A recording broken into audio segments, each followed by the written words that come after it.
Hey there everybody, my name is Michael Dove and this is my channel Like a Dove. If a lot of you know me or you've listened to a couple videos already on this channel, you'll know that I'm a freelance videographer and photographer. And one thing that I do a lot is I work with churches. And one thing that I hear a lot from a lot of people at churches is, where are all the young people? That seems to be one continuous question I get all the time, is where are young people in the church? Where have all the young people gone? Why can't we get young people in our church? And so this video is really going to be a response to that question.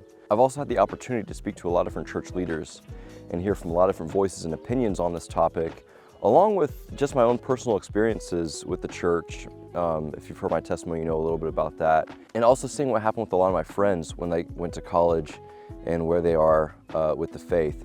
So really today is just kind of a response to that question. I truly believe that we are on the verge of a Gen Z Christian revival.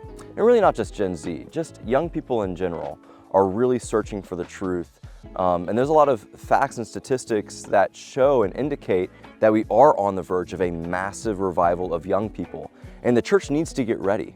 They need to right a lot of wrongs, fix a lot of mistakes that put them in this position so that they'll be ready to accept this new wave of young people living their life for Christ and looking for a church to be their home. And if you don't mind, real quick, I'm going to read a verse from the Bible. This is going to be 1 Timothy chapter 4, verse 12. Don't let anyone think less of you because you are young.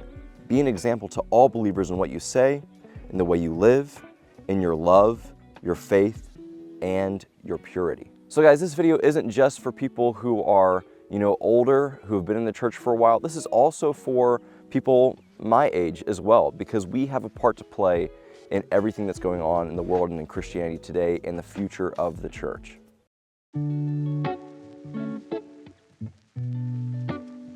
All right, so reason number one as to why I feel like a lot of young people have left the church is because of mainly weak faith. And that can be because of a lot of different things. That's definitely where I was. I think of things like VBS level theology. I think of things like no example from parents on what it looks like to live in the Christian faith. I think of things like, the separation of children and adults and services. And although there's definitely a place for that, I think it can be a very good thing to have, a separate children's ministry or a separate youth ministry from the adult, church service. A lot of times that allows the pastor to talk about things that maybe aren't child friendly. And it also allows, kids to be with their friends, have fun with their friends, and get messages that are more geared towards their own age.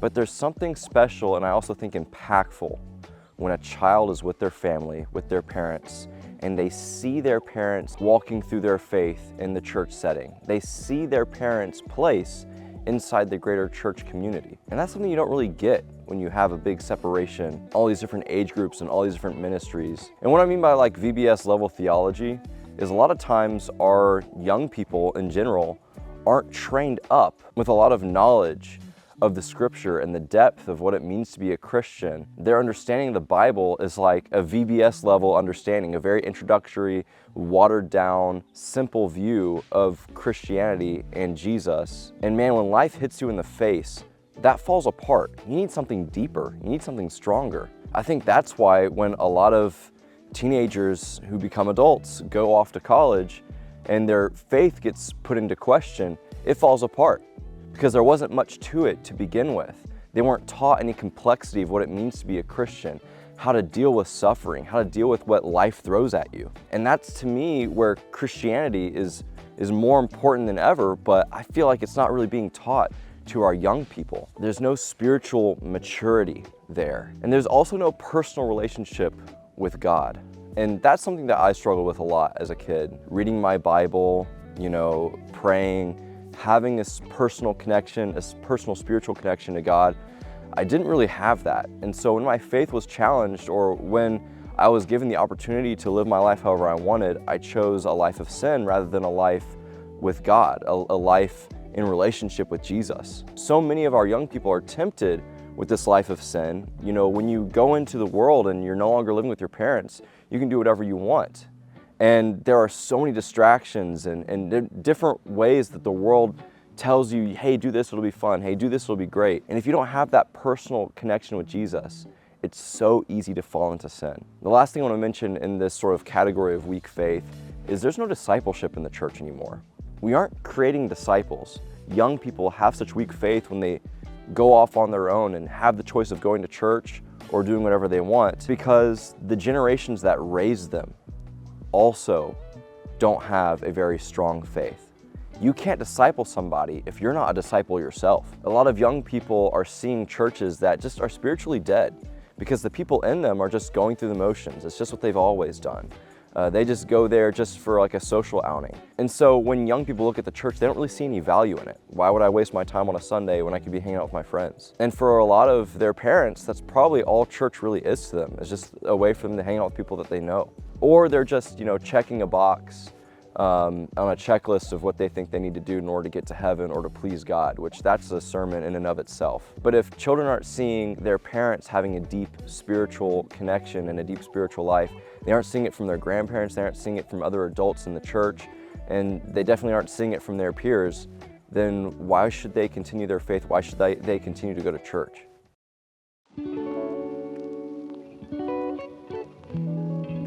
Another reason why I think a lot of young people are leaving the church is because really they're not involved at all.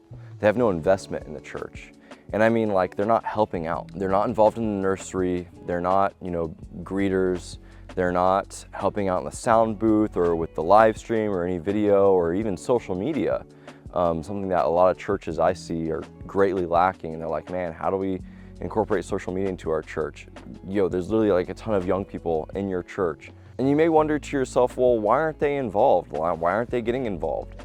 It's because the church doesn't tell them that they need them. The church needs young people to help out, to be a part of it, to invest in the church. Because once the church reaches out to young people and tells them, we need you, it gives them a place that makes them feel important, useful, helpful, and they become invested in the church as well. It's not just a place that they go to see their friends or just because that's where their parents drag them.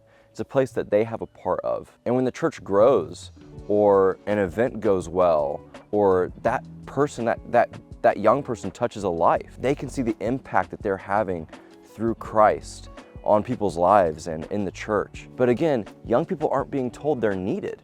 They're pushed off again into their own separate ministry, away from the adults, over here in a corner, over there where they aren't really seen or heard. And what's sad is a lot of adults probably don't even know the names of all the young people or young adults or teens or kids that are in their own church.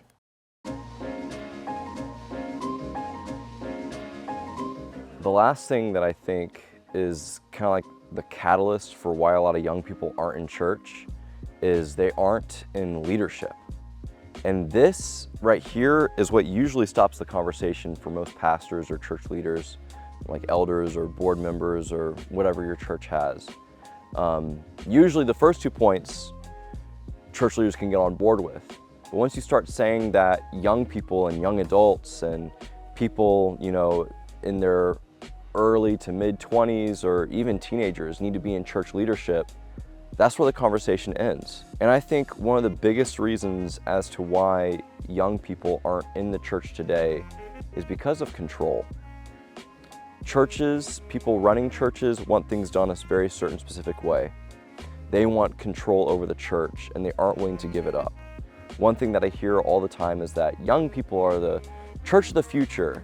That's not the case. Young people are the church today. If you're saying that young people are the church of the future, then you're saying that, well, our youth can be leaders and run the church when I no longer can. Whenever I'm ready to give up control of the church, then I can let young people be church leaders and be the church. But right now, I have the power and I'm in control and I don't want to let go of that or give that to somebody else. And what happens is a lot of church leaders die just because they get old and die. That's what we're seeing in the church today. The church is literally dying off because the people who are going to church are getting so up in age that they die. And because there was no discipling, because there were no young people already in leadership, once the older generation passes away, there's no one new to take up their place. And what young people are given is a church that's dead and going extinct. And who really wants to be a part of that, you know? And you may think to yourself, well, what if these young people who are clearly inexperienced, what if these young adults who are inexperienced start gaining leadership positions in the church and start making poor decisions and lead the church in bad directions? What if they start making mistakes? Well, that's how people learn. And if young people are in leadership positions with other adults who are older than them, who are more seasoned than them, who have experience, those adults, those older adults, the more seasoned veterans of church leadership can guide the next generation, can pass the torch on to the next generation of church leaders. And yeah, there is a risk in having young adults or people in their 20s or young people leading the church, even teenagers leading the church. There's a risk there. But see, this is where the people who are already in charge come in.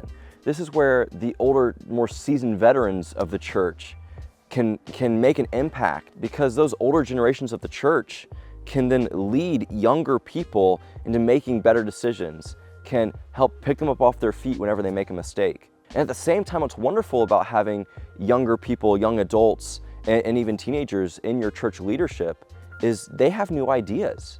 They see things differently, and they know how to reach the younger generation, that generation that the church is missing. They're a part of it, so they know how to reach it. They know how to speak that language. There's nothing more cringy than when a church tries to appeal to like the younger generation by forcing an environment that generation would like. It doesn't work out because it's not genuine or authentic. If you want your church to grow, if you want your church to gain more and more of the Gen Z generation or even the millennials, bring people into leadership who are part of those age groups and see what happens. And I've actually seen this in practice. I've seen this in the church already, where churches are growing that have younger people in positions of leadership within the church. There's a church that I did some videos for in the Carolinas, and they have like, I think 3 people who are pastors in their church, a worship pastor, youth pastor, I think an acorn just fell. Worship pastor, youth pastor, and I think some kind of outreach ministry pastor. But these 3 people are all around my age. They're in their mid-20s. Some of them are even younger than me. And they've been in the position for like a year or 2 now. And what's really cool to see is that church is growing. And a lot of these people are discipling the youth in their church. They're involved in the kids ministries. They're involved especially in the youth ministry. And the youth look up to these people for spiritual guidance because they're older than them, but they can also relate more to them than they can somebody who's like the age of their parents or even their grandparents. I remember I sat down and had a conversation with the guy who is the worship pastor for the church, who's like a year younger than me. And he was telling me about all the deep, heavy conversations that he was having with the teenagers in the church, and about how incredible it is to see these teenagers who have a deeper, more profound spiritual connection to God and relationship to Jesus than most adults in the church today. But what's happening here is this pastor, this worship pastor who's younger than me, is discipling these teenagers, helping to grow them spiritually. Their faith is being deepened. This isn't surface level VBS theology anymore. This is a serious personal connection to Jesus. And when those teenagers go off to college and their faith is tested and they're in the world and they have struggles and difficulty, they'll have a God that they have a relationship that they can lean on. And none of this would happen if there weren't young people in leadership positions discipling the next generation. And really setting an example for what it means to be a believer, what it means to be a Christian, what it means to be a disciple of Christ, which is what we read in that verse in 1 Timothy. Unfortunately, what we've done in the church is instead of just looking down on people because they're young, we shut them out. We put them in their own little corner. We tell them you don't have a place in the church yet. We tell them you can't be a leader in the church yet. We tell them you can't set an example for the believers because you're so young. That's the exact opposite of what Paul told Timothy. What's crazy is that Jesus, his own disciples, When he called the disciples in the Gospels, they're between the ages of 13 and 30. And just to give you an idea right now, the age of the Gen Z generation is between 13 and 28. So there's a little bit of millennial in there. But that was the age of the disciples when Jesus called them. These are the people who create the foundation of the Christian faith. They were the very first ones to go out and evangelize and bring people to Christ. And they were only with Jesus for 3 years after he called them. So how young were these people when they started churches, when they started their ministries? They were setting an example for the believers. And if you're a younger person like me, if you're around my age group, if you're millennial, Gen Z, that's really the message that I have for you today, is we need to be setting examples for the older generation of what it means to be a Christian. We need to be living lives of holiness. We need to be living lives of love. We need to be living lives of purity, just like the verse says. Because when people my age start taking Christianity seriously and start living a life that's pleasing to Christ, it brings so much encouragement to people in older generations because they don't feel like they're leaving behind a church that's dead and dying. They're leaving the church in good hands.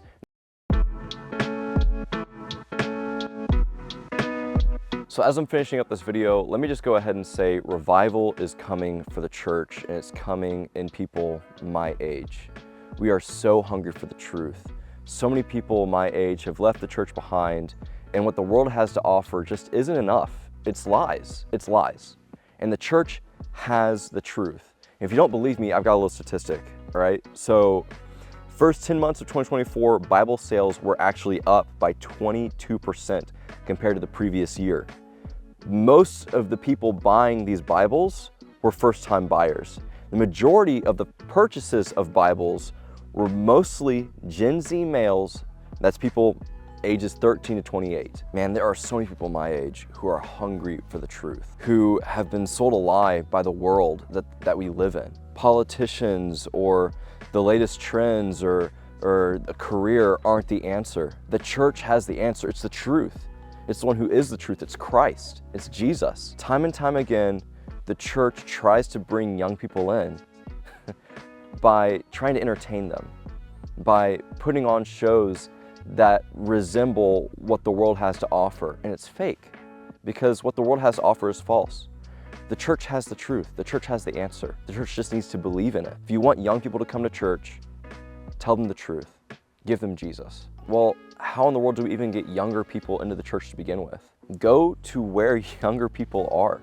Go to high schools, local high schools, start ministries there. Start ministries at local middle schools even, or colleges especially, college campuses. And I'm not saying you gotta stand there with a microphone and a Bible in your hand, but start ministries, start Bible studies, help them where they're at. Man, if there's a young adult in your church or even a young couple in your church, take them out to dinner. If you want to start discipling somebody, that's a way to do it. These are ways that the church can meet people in my generation where they're at. So just to kind of recap things, we need to stop just making Christians and make true disciples of Christ.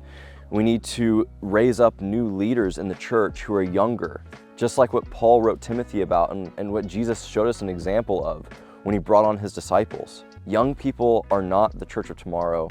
They are the church today. And what they need from the older generation is guidance and relationship. We need to be building up and growing strong Christian disciples through example and through relationship. That's really what it boils down to. I'm not saying that we need to get rid of like children's church or youth group or young adult stuff at all. That's not what I'm saying. My dad used to be a pastor of a local church, and one thing that he did is one Sunday out of every month, there was no children's church, there was no youth group. Everyone was together in church, sitting with their families. And that right there sets a really good example and helps create an opportunity for discipleship. And also, we need to be brave and bold and allow younger people, Gen Z especially, a place of leadership within the church. And yeah, it could be a bit of a risk. Yeah, you could be taking a chance, but this is how, again, you disciple people. This is how you teach people. This is how you lead people. We need to get young people involved and excited about being a part of the church. Tell them that they have a place in the church. Give them something to do. Get them invested in the church. And as I said before, there are so many people my age who are starving for the truth, who are hungry for something, and it looks like they're finding it. It looks like a lot of people my age have stories very similar to me, where I was very, very lost in my faith, and I came back to it. So guys, I really hope you enjoyed this video. It's a little bit different than what I normally do. This is less of a sermon, more of me just talking on a topic. But if you found any value in it, please let me know in the comments, and I'll see you guys in the next video. Thank you so much. Bye.